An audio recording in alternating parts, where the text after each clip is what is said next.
आज से ही संकल्प ले लीजिए। आप व्रत करते हैं ना, व्रत किस चीज का करते हैं? भोजन का, अन्न का। अरे अन्न का दान, व्रत करने से कुछ भी नहीं होता, केवल पेट की सफाई होती है। याद रखिए, उसका करिए, बेशक करिए, लेकिन उससे कुछ भी फल नहीं होगा, केवल पेट की सफाई होगी। व्रत, असली व्रत है संकल्प करना।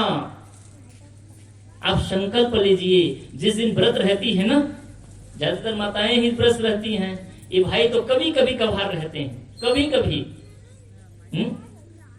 लेकिन ये माताएं हर त्योहारों में व्रत रहती हैं।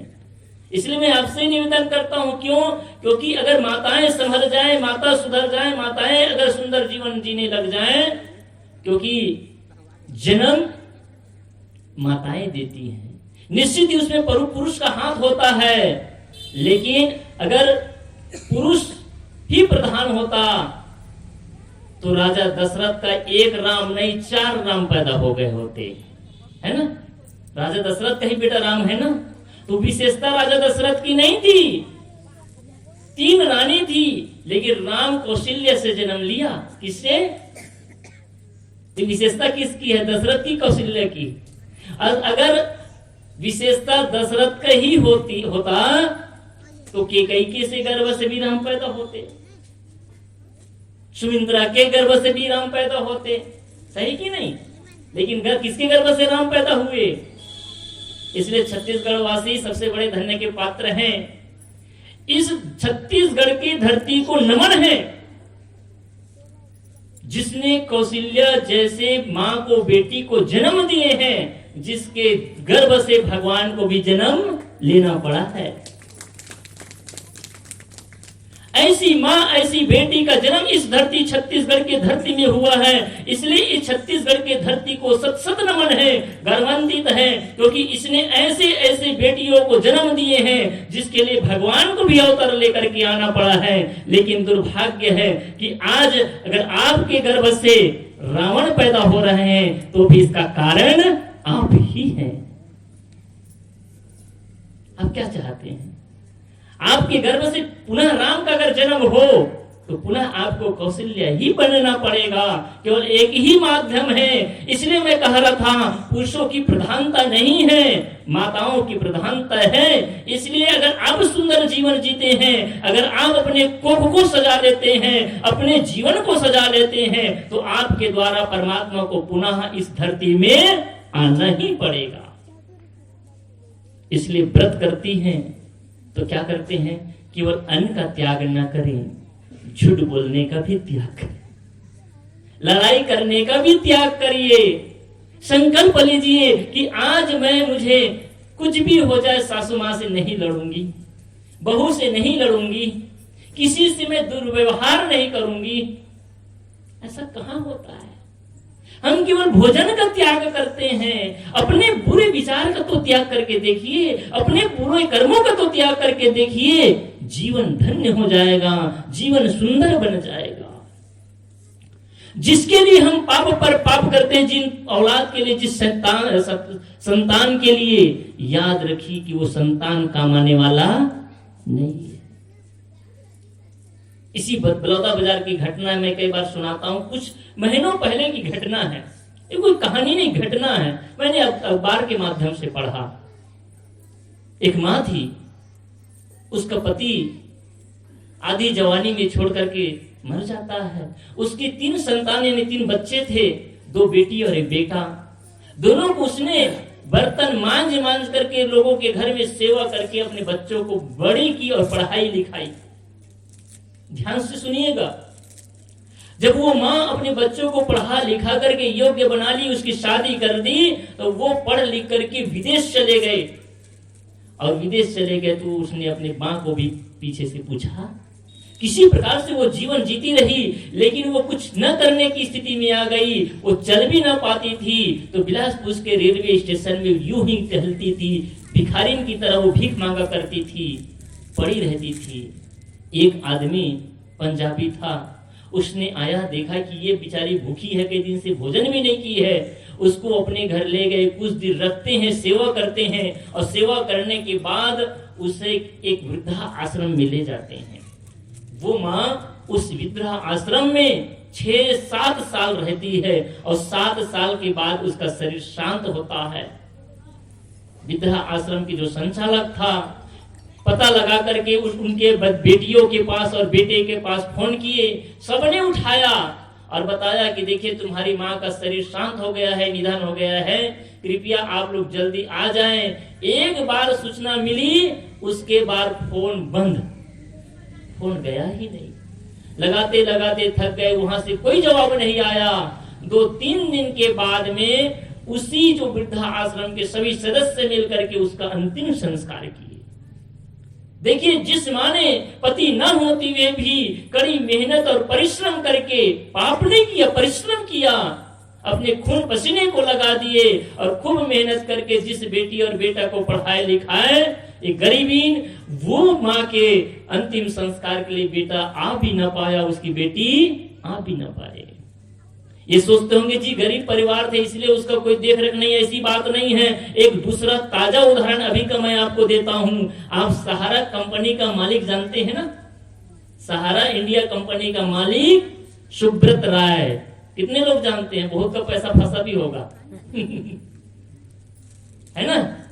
बहुत लोगों का सहारा इंडिया में पैसा फंसा भी होगा, आप सबने जमा भी किया होगा। उस कंपनी का जो मालिक था, उद्योगपति था सुब्रत राय, मुंबई की एक बहुत बड़े हॉस्पिटल में उसका इलाज चल रहा था। बहुत ज्यादा नहीं, 1-1.5 महीने की घटना है। आप चाहे तो आज गूगल में सर्च कर लीजिए, अखबार उठा करके पढ़ लीजिएगा। उसका एक बेटा है जो विदेश में रहता है। जब उसकी मृत्यु हुई, 2 दिन तक लाश मर्चुटी में, यानी कि जहां हॉस्पिटल के जो 100 घर रहता ना, वहां पड़ा रहा। मक्खी हाँकने वाला कोई नहीं था। जिस बेटे के शादी में उन्होंने अरबों खरबों रुपए लुटाया, पूरी दुनिया की सेलिब्रिटी को, बड़े बड़े उद्योगपतियों को, फिल्म स्टार को, खिलाड़ियों को बुला करके उसका उत्सव मनाया उसकी शादी में, कुछ साल पहले उस जब व्यक्ति मरण शैया में था तो उसका बेटा साथ नहीं दिया। और मरण शैया ही नहीं, 2 दिन तक उसकी लाश पड़ी रही। तीसरे दिन उसका कोई दूर का रिश्तेदार था, वो आकर के उसका संस्कार किया। आप क्या समझते हैं? जिसके लिए आप पाप पावर पर पाप करते हैं, अत्याचार करते हैं, याद रखिए, मेहनत करिए, परिश्रम करिए। आप अपने बच्चों के लिए, उज्जवल भविष्य के लिए आप कड़ी मेहनत पर करिए, लेकिन उन संतान के लिए कभी पाप न करिए, बल्कि आप धन से ज्यादा आप अपने बच्चों को संस्कार दीजिए। किस चीज की वसीयत दे रहे हैं? किस चीज की वसीयत करते हैं? आप अपने बच्चों को खेत का मालिक ना बनाएं, धन का मालिक ना बनाएं, संपत्ति का वारिस ना बनाएं, बल्कि धर्म का वारिस बनाइए, सदाचार का वारिस बनाइए, सुंदर संस्कार का वारिस बनाइए। अगर धन ना हो तो चलेगा, लेकिन सुंदर संस्कार होना जरूरी है। सुंदर संस्कार देना सीखिए। तो मैं कह रहा था माताओं से कि आप केवल व्रत ना करें, जिस भी दिन व्रत रहती है, आज से सोच लीजिए, चाहे शिव के व्रत करें, चाहे सतगुरु के हमारे कबीर पूर्णम भी रहते, पूर्णिमा का उपवास व्रत करते हैं, चाहे जिसका भी व्रत करें, आप उस व्रत के दिन एक संकल्प करिए कि आज अमुक काम नहीं करूंगा या करूंगी। किसी से लड़ूंगी नहीं, झूठ नहीं बोलूंगी, किसी को सताऊंगी नहीं। करके तो देखिए, इस चीज का व्रत होता है। ये चीज का व्रत नहीं है। व्रत तो आज ऐसे ऐसे भी होते हैं कि व्रत भी है और झगड़ा भी लड़ रहे हैं, व्रत भी है गुस्सा भी कर रहे हैं, व्रत भी है गुलाबी भी घस रहे हैं, व्रत भी है बीड़ी भी पी रहे हैं, व्रत भी है और तंबाकू भी खा रहे हैं, सब कुछ चल रहा है। तो अन्न ने ही कौन सा पाप कर दिया था? अन्न का बस व्रत है। व्रत करना है तो बुरे विचारों का व्रत करिए, व्रत करना है तो बुरे कर्मों का व्रत करिए, कि त्याग करना ही तो व्रत है। ये सब करना सीखिए। तो मैं कह रहा था कि हमारे जीवन में जो सुंदर समय मिला हुआ है, तो 3 चीज हमें मिली हुई है। प्रथम, सुंदर समय मिला हुआ है। इस सुंदर समय का सदुपयोग करना सीखें। और अगर दिन भर न कर सके तो सवेरे और शाम 2 समय ऐसे वक्त निकालिए, केवल 2 वक्त। सवेरे उठिए और सवेरे उठ करके ज्यादा नहीं, 10 मिनट 15 मिनट आप अपने बिस्तर पर बैठ जाए या सामने में एक बिछौना बिछा करके बैठ जाए और बैठ करके, और न कुछ कर सके तो बिस्तर पे बैठ करके केवल याद करिए अपने सदगुरु को, अपने इष्ट को, अपने प्रभु को, अपने परमात्मा को। उसको नमन करिए, उसको ध्यान करिए, उसको याद करिए। और याद करते हुए दो चीज का संकल्प लें, हे सदगुरु आप मुझे इतना शक्ति दें, हे प्रभु मुझे इतनी शक्ति दें कि मेरे से किसी प्रकार का कोई पाप न हो, कोई अपराध न हो, मेरे द्वारा किसी के जीवन में दुख न आए, मेरे कारण से किसी का जीवन में परेशानी न आए। आप मुझे इतनी शक्ति देना और मेरे जीवन को खुशहाल बनाना, ये पहला संकल्प करें। और दूसरा संकल्प करें कि हे सदगुरु, हे परमात्मा, हे इष्ट देव, आपके चरण में वंदन है, प्रार्थना है, निवेदन है, आपसे मैं कृत प्रार्थना करता हूं। आपने मुझे सब कुछ दिया और एक नए जीवन की शुरुआत दिया है, इसलिए मैं आपको धन्यवाद देता हूं। इतना कर सकते कि नहीं कर सकते? आप सबकी याद करते हैं, रोज याद करेंगे, घंटों घंटों अपनी माँ से बात करेंगे। माताएं रोज फोन में बात करेंगे, हाँ माँ कैसे है, उधर से तो हाँ बेटी का करत हंस। माँ को दिन भर याद करेंगे, साली को याद करेंगे, सरहज को याद करेंगे, जितने रिश्तेदार हैं सबको याद करेंगे। सही कि नहीं? याद करते हैं ना? आप सबको याद करते हैं। ऐसे भाई लोग हैं जिसने दोस्त तैयार हैं, अड़ोसी पड़ोसी हैं, मित्र है, फ्रेंड है, सबको याद करते हैं। अरे आपको सबको याद करने का समय है, अपने सदगुरु को, अपने परमेश्वर को याद करने का समय बिल्कुल भी नहीं है। अपने सदगुरु को भी याद करिए, अपने ईश्वर को, अपने इष्ट को भी याद करिए, उसको भी प्रार्थना करिए। तो पहला सवेरे उठते ही अपने इष्ट का याद करिए, प्रार्थना करिए, और संध्या के बेला में फिर से वही 10 मिनट 15 मिनट का समय निकालिए, और समय निकाल करके केवल 2 काम करिए। पहला, आप खुद सोचिए कि आज दिन भर में मेरे से कौन से गलती हो गई, कौन सा पाप हुआ, कौन सा अपराध हुआ, मेरे कारण किसके जीवन में दुख आया, परेशानी आई। अगर एक भी क्षण ऐसा लगता है कि मेरे कारण से अमुक को दुख हुआ, मैंने अमुक को जाने अनजाने में गलत शब्द बोल दिया, तो मन ही मन क्षमा मांग लीजिए। क्षमा मांगना बहुत बड़ा सद्गुण है। आप अगर अहंकार के कारण प्रत्यक्ष क्षमा न भी मांग पाए, किसी के सामने सिर झुका भी ना पाए, तो कम से कम उस सदगुरु के सामने, उस ईश्वर के सामने तो सिर झुका लीजिए और क्षमा मांग लीजिए। आप बोलेंगे जी अभी तो बोल रहे थे कि क्षमा होता ही नहीं है, तो आपने जो अपराध किया उसका क्षमा तो नहीं होता, लेकिन क्षमा मांग करके आप हल्का तो कर सकते हैं। कम से कम पुनः वो गलती न हो, उस गलती को सुधारने के लिए संकल्पित तो हो सकते हैं। इसलिए किसी से भी जाने अनजाने में कोई गलती हो जाए तो क्षमा मांग लीजिए। क्षमा बड़न को चाहिए, छोटन को उत्पाद, और कह विष्णु की घट गई तो भृंग न मारी लात। अगर आपसे कोई गलती हो जाए तो क्षमा मांग लीजिए, और जाने अनजाने में दूसरों से गलती हो जाए तो क्षमा कर दीजिए। सूत्र समझ कर जाइए, सूत्र लेकर के जाइए। अगर जाने अनजाने में आपसे कोई गलती हो जाए तो क्या चाहते हैं? क्षमा कर दे, चाहते कि नहीं चाहते? कितने लोग हैं जो यहाँ बैठे कि आपसे कोई गलती हो, अपराध हो, उसकी सजा मिलनी चाहिए या फिर गलती माफी होनी चाहिए? चाहती है ना? तो अगर वही गलती आपके बेटे से हो जाए, बहू से हो जाए, या सास से हो जाए, या किसी से हो जाए, तो माफी करने लायक है कि डांटने लायक है?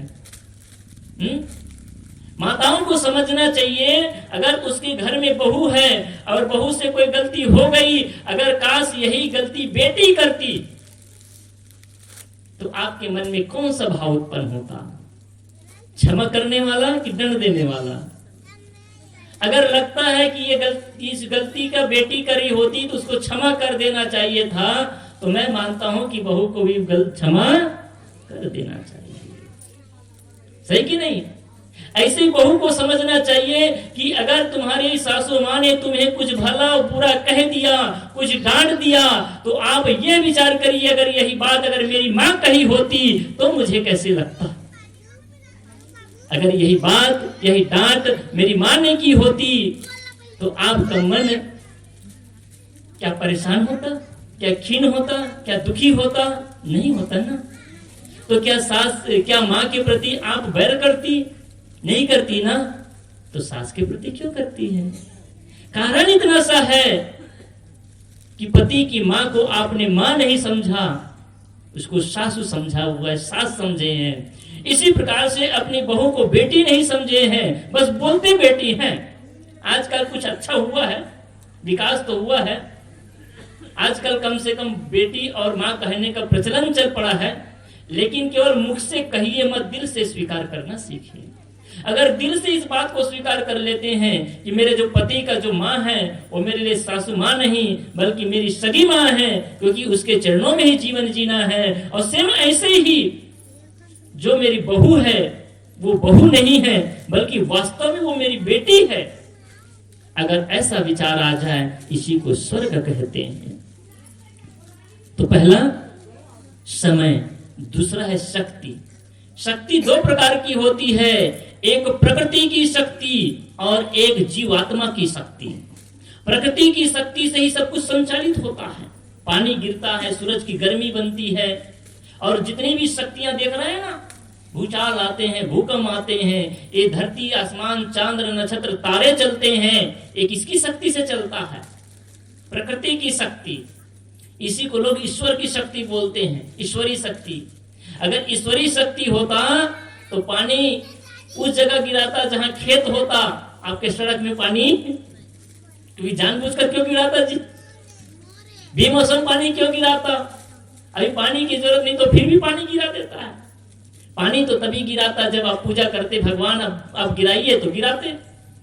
तो कहीं आसमान में भगवान नहीं बैठा जो पानी गिराता, बल्कि प्रकृति के शाश्वत नियम से ही पानी बरसता है। पानी कैसे बरसता है?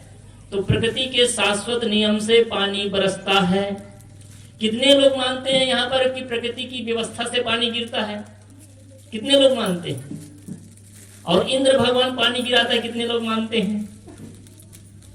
घर में जाएंगे तो सब लोग बोलेंगे कि इंद्र भगवान की कृपा से पानी बरसता है, हे भगवान पानी जल्दी गिरा दे ना। और पानी ज्यादा गिर रहा हो तो भी उसी को गाली दिए, लोग हर रात दिन वही जीएल नहीं देते। तो आप केवल इंसान को गाली नहीं देते, इंसान से शिकायत नहीं करते, बल्कि भगवान से भी शिकायत करते हैं, भगवान को भी गाली देते। याद रखिए कि प्रकृति में ऐसी कोई शक्ति नहीं है जो पानी बरसाता हो। प्रकृति के शाश्वत नियम से पानी बरसता है। ये जो सूरज देखते हैं ना, सूरज की गर्मी इस धरती पर पड़ता है, और ये इसी गर्मी से पानी वाष्पकृत होकर के ऊपर चढ़ता है, और जब वाष्पकृत होकर के ऊपर चढ़ता है तो वायु के दबाव में वो चलता है, और जब दबाव ज्यादा पड़ता है तो वहीं पर बरसता है। ये नियम है कि नहीं है? यही विज्ञान हमें बताता है कि वायु दाब से पानी गिरता है। लेकिन जब घर में आप पूजा करने बैठते, हवन करने बैठते हैं, और कभी कभी अकाल पड़ता है तो भी हवन करने बैठ जाते हैं कि पानी गिराने के लिए। भगवान पानी नहीं गिराता, प्रकृति के नियमों से पानी गिरता है। तो इसलिए दो प्रकार की शक्ति होती, एक प्रकृति की शक्ति जो शाश्वत शक्ति है, एक नियम से चलता है, एक अनुशासन से चलता है, और एक दूसरी शक्ति है आत्मा की शक्ति, चेतन की शक्ति। और दो प्रकार की इसलिए सृष्टि है, पहला जड़ चेतनात्मक सृष्टि और दूसरा जड़ात्मक सृष्टि। ये जितनी सृष्टि देख रहे हैं ना, मिट्टी, पानी, आग, हवा, आकाश, समुद्र, पहाड़, पर्वत, ये क्या है? ये जड़ात्मक सृष्टि है। इसको किसी ने बनाया, हाँ, शास्त्रों में लिख दिया है, सगर के पुत्र राजा सगर के रथ के पहिया से 7 समुद्र बन गए। ये कथा सुनने में अच्छा लगता है, लेकिन याद रखिए किसी सगर के रथ के पहिया से समुद्र बना नहीं है। ये प्रकृति के नियम से बना हुआ है।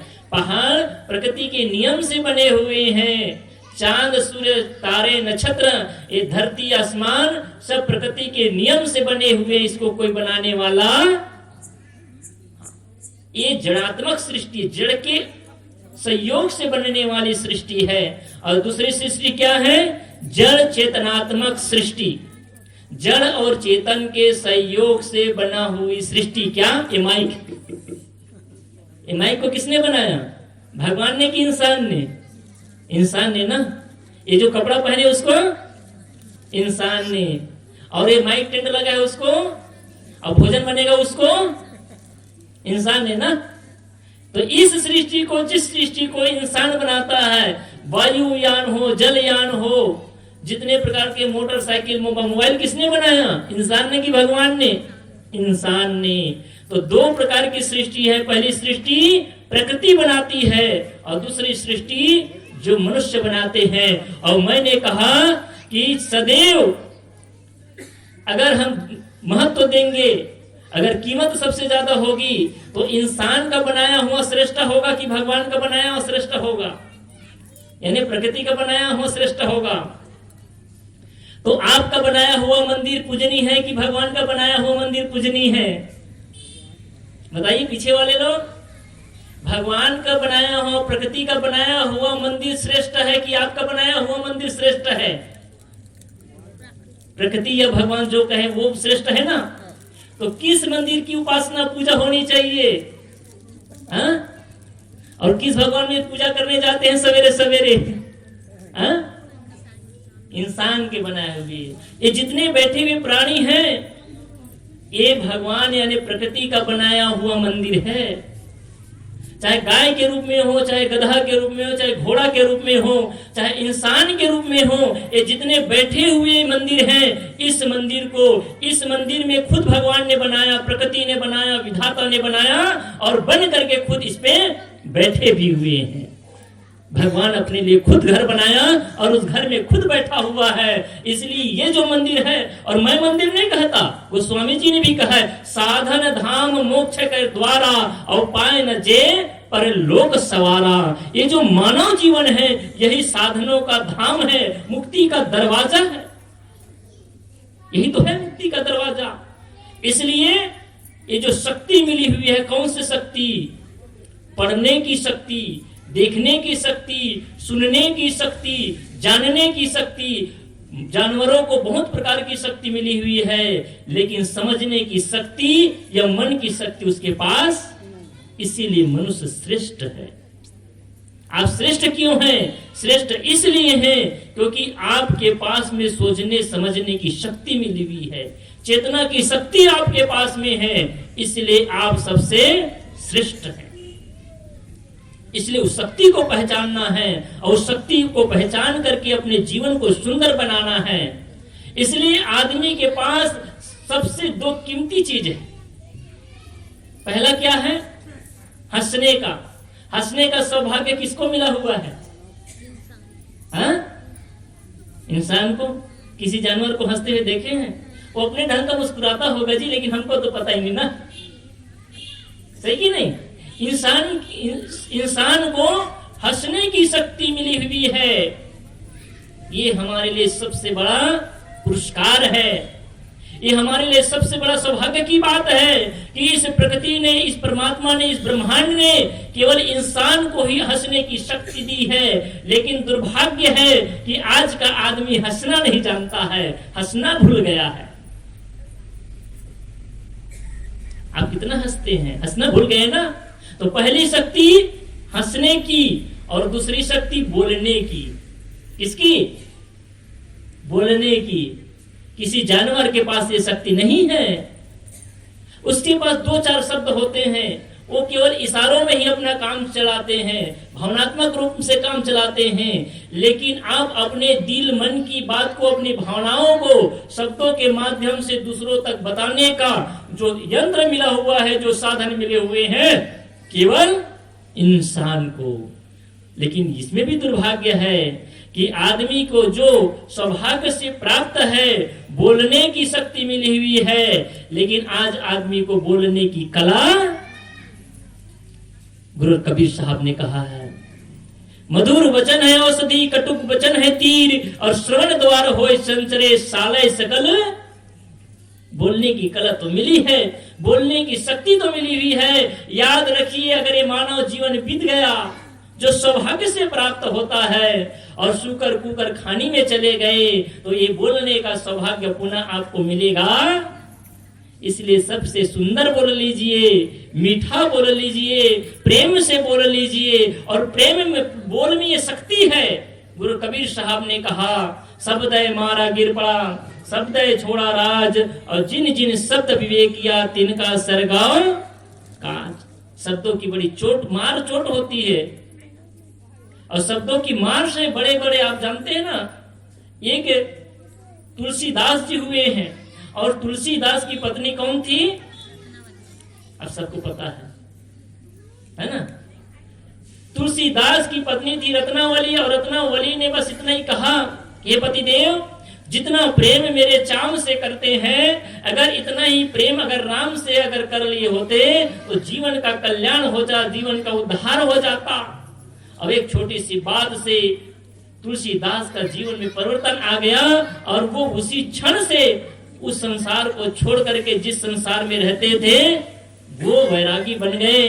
और शायद आज रत्नावली का संग गोस्वामी तुलसीदास जी को न मिलता तो आज वो ना जंगल जाते और ना रामचरितमानस जैसे पवित्र ग्रंथ हम सबको मिलता। एक शब्द ही है ना, इसलिए एक शब्द औषध करे, एक शब्द करे घाव। इसलिए गुरु कबीर ने एक सूत्र दिया है, बोल तो अमोल है जो कोई बोले जान, और ये तराजू तोल के तब मुख बाहर आन। अंतिम बात करते अपनी बात को समाप्त करता हूं। गुरु कबीर ने कहा कि हम सबके अंदर में एक तराजू है। आप दुकान जाते हैं सब खरीदने के लिए, तो एक तराजू होता है। आजकल तो इलेक्ट्रॉनिक तराजू भी आ गया है, लेकिन तौलते वहां भी है ना। तो तराजू में तौलते हैं तो क्या करते हैं, एक तरफ बाट रखते हैं, दूसरा तरफ सामान रखते हैं, और देने वाला जो व्यापारी होता है वो बिल्कुल कांटा देखता है, बीच में कांटा होता है, कांटा का मिलान करता है, और कांटा का मिलान करके आपको वो सही सौदा देता है। गुरु कबीर साहब कहते हैं कि वैसे ही ये हृदय में एक तराजू है, सत्य सत्य का, न्याय अन्याय का। इस हृदय रूपी तराजू में तौलो, क्या करने से पहले? बोलने से पहले। आप जो बोलते हो उसको तौल करके देखो कि सही है कि नहीं, तौल करके बोले। अगर तौल करके बोलेंगे तो आप गलत नहीं बोलेंगे। तौलते नहीं ना, गड़बड़ी यही होती है। तौल करके बोलना, तौलना मतलब विचार करके बोलना, विवेक करके बोलना कि आप किस शब्द का प्रयोग करते हैं। कभी कभी आप विचार करना, जिसको आप गाली देते हैं ना अपने बच्चों को, अपने पड़ोसियों को, उसका अर्थ करना। आप अपने ही बेटी को बेसिया कहते हैं, कभी कभी कहती कि नहीं माताएं? और बेसिया का अर्थ क्या होता है? सच में अगर वो कर्म करने लग जाए तो आज आप अपने बेटी को बेसिया कहती हैं। अगर सच में आपकी बेटी वही कृत्य करने लग जाए तो सिर ऊंचा करके चलने लायक रहेंगे क्या? नाक कटा जाएगा। और ये भाई लोगों सबसे ज्यादा जो तकिया कलाम है ना, साले, हर चीज में साले। एक सज्जन था, सत्संगी था, भक्त था, वो उनके साथ होते थे, घूमने टहलने जाते थे, तो हर बात में साले कहते थे। तो एक बार हमारे संत ने कहा कि अमुक जी, भक्त जी, आपके कितने साले हैं? उसने कहा क्या बोलते साहब, तो आपको मैं जब भी सुनता हूँ सब साले साले कहते हैं, आपके एक साले हैं कि कितना साला है? तो कहे साहब क्या करें, ऐसी आदत पड़ गई है, तो गंदी गंदी आदत बना लेते। एक सच्ची घटना बताता हूँ, संस्कार कैसे मिलता। एक घर की बात है, ये घटना है, कोई कहानी नहीं है। एक हमारे संत थे नवापारा के, वो किसी के घर में गए हुए थे। तो जिस समय घर में गए उस समय घर गृहिणी थी और घर का मालिक था। दोनों ने आरती वंदन किए, पूजा किए और पानी प्रसाद दे करके संत को विश्राम करने के लिए बोल दिए, और वो सब अपने अपने काम में लग गए। थोड़ी देर में 4 बजे उसका बेटा आया, एक छोटा सा था, 9 साल का बेटा आया। उसकी माँ ने कहा कि देखो बेटा, हमारे जो उस अमुक रूम है, बैठक रूम है, उस बैठक रूम में एक साहब जी आए हुए हैं, तो जाकर के उसको प्रणाम कर लो। वो बस्तर को रखा और बस्ते को रख करके वो गया। तो संयोग ऐसा कि जिस समय वो गया था उस समय वो जो संत थे वो बाथरूम गए हुए थे, बस पिछवाड़े में बाथरूम था। तो बाथरूम उधर गए हुए थे हाथ पैर धोने के लिए, और ये इधर से घूम लिया और घूम करके बोलते कि माँ, जोर से, क्या हो गया? ये साले साहब नहीं दिखाते, कहाँ है? और संत अंदर से मुस्कुरा रहे थे। है ना। ये संत अंदर से मुस्कुरा रहे थे। ये संस्कार कहां से मिलता है? एक चुटकुला बोला, बताओ, याद आ गई? चुटकुला नहीं, समझने के लिए है। एक माँ थी, अपने बेटे को लेकर के कहां गई? मैके गई थी। आप भी मैके जाते होंगे। जब मैके जाते हैं तो मैके में गई तो जाने से पहले बीच में एक सभा पड़ता था। जैसे आप यहाँ से आप मोटा मोटा जाना चाहते नया पारा, तो बीच में महासमुंद में पहुंच गए। तो महासमुंद में एक फंक्शन हो रहा था, एक कार्यक्रम हो रहा था, तो वहां पहले जाना हुआ। वहां गए तो भीड़ भाड़ था, बहुत बड़े बड़े लोग वहां आए हुए थे। तो बेटा जो था वो बार बार, बच्चे को जानते आदत होती है, तो पानी पीकर गया था। तो उसने कहा कि माँ मुझे बाथरूम जाना है। तो मम्मी एक बार ले गई। उसके कारण, बेटा देखो, ये तुम बीच बीच में गंदी बात करते हो ना, ठीक नहीं है क्या? ये बाथरूम वगैरह मत बोला करो। तो क्या बोलना कि देखना कि जब भी बाथरूम जाना हो तो ये बोलना कि मुझे गाना गाना है। तो मुझे बोलना कि मम्मी मुझे गाना गाना है, तो मैं समझ जाऊंगी और तुमको बाथरूम ले जाऊंगी। तो वो 3-4 घंटा वहां रहना था। तो बच्चा बीच बीच में जब भी बोला गाना गाना, तो वो गाना जानती थी, इसलिए वो काम हो जाता। सांझ के समय में, रात में ही, पहले दिन ही नाना के घर जब पहुंचे, मैके पहुंचे, तो सहयोग से जब खा पी करके सब, वो जो बहन थी अपने बहनों के साथ में मस्त हो गई। वो जो बच्चा था अपने नाना के गोदी में सो गया तो रात हुई। रात में ही 11 बजे उसकी नींद टूटती है, और नींद टूटती है तो कहते कि नाना मुझे गाना गाना है। नींद खुलती है और कहता है कि नाना मुझे गाना गाना है। नाना ने कहा बेटा रात बहुत हो गई है, 11 बज गए, सवेरे गाना गाना।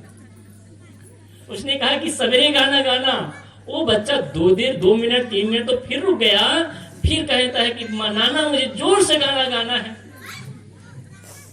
उसने कहा कि अरे परेशान करता है, ठीक से सोने भी नहीं देता, अभी नींद लगने ही वाली थी। अच्छा गाना ही गाना का, हाँ गाना गाना है। अब वो बेचारे की अब मस्तिष्क फटा जा रहा है।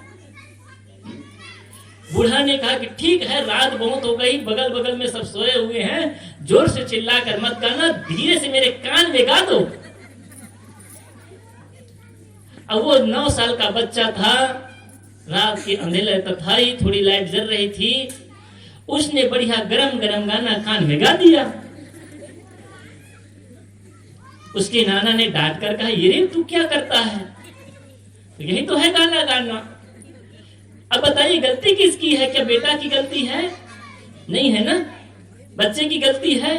ये तो एक चुटकुला है, हो सकता है एक दृष्टांत समझाने के लिए, लेकिन वास्तव में इससे हमें प्रेरणा लेनी है कि ऐसे ही छोटी छोटी बड़ी बड़ी गलती हम लोग भी किया करते हैं, अपने बच्चों को गलत संस्कार देते हैं। आप बच्चों से जो अपेक्षा करते वही देने का प्रयास करें। तो मैं कह रहा था कि हम सबको बढ़िया सुंदर समय मिला हुआ है, सुंदर शक्ति भी मिली हुई है, हमारी इंद्रिय सबल है, बोलने की शक्ति। मैं कह रहा था कि बोलने की कला नहीं आती है, बोलना नहीं जानते हैं, और घर में जितनी लड़ाई होती है उन लड़ाई के सबसे ज्यादा बड़ा कारण ये बोल ही होता है। अगर बोलने की कला आ जाए तो लड़ाई भी समाप्त हो जाएंगी। इसलिए सुंदर बोलना सीखिए, सबसे के साथ मधुर व्यवहार करना सीखिए। और अंतिम में हमें साधन मिले हुए हैं, साधन मिले हुए कि नहीं मिले हुए हैं? ये तन मन इंद्रियां ये साधन हैं। इस साधन को पाकर के हमें सुंदर भजन करने की जरूरत है, सबके साथ सुंदर व्यवहार करने की जरूरत है। और ये अवसर मिट जाएगा, समय बीत जाएगा तो हंसने का सौभाग्य नहीं मिलेगा, न बोलने का सौभाग्य मिलेगा। इसलिए जो सौभाग्य मिला है तो आज से याद रखिए कि अच्छा बताइए, एक छोटा सी बात बताऊं, आप दर्पण के पास जाते हैं और हंसते हुए अच्छा लगते हैं कि रोते हुए अच्छा लगते हैं? जब बहनों की विदाई होती है या शादी होती है तो अधिकांश मैं शादी में जाता ही हूँ, और पानी ग्रहण के टाइम में लगभग रोने लग ही जाते हैं। तो उस समय फोटो आता है ना, तो मुझे लगता है कि उस समय के फोटो को बहन लोग डिलीट भी करवा देते होंगे। ये रोते हुए फोटो अच्छा नहीं लगता, सही की ना? क्रोध करता हुआ फोटो अच्छा नहीं लगता, रोते हुए फोटो अच्छा लगता। अरे जब फोटो अच्छा नहीं लगता है तो आदमी कैसे अच्छा लगेगा बताइए? नहीं लग सकता ना।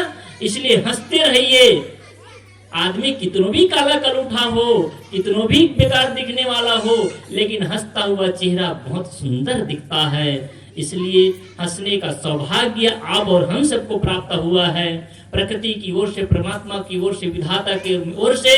इसलिए हम सब हंसना सीखें, हंसते रहें, और हंसते तभी रहेंगे जब सबके साथ सुंदर व्यवहार करेंगे। और इस प्रकृति ने दूसरा हमेशा जो मूल्यवान चीज दी है वो बोलने की कला दी है। इसलिए सबके साथ सुंदर वाणी बोलिए, सुंदर वचन बोलिए, सबके साथ सुंदर व्यवहार करिए।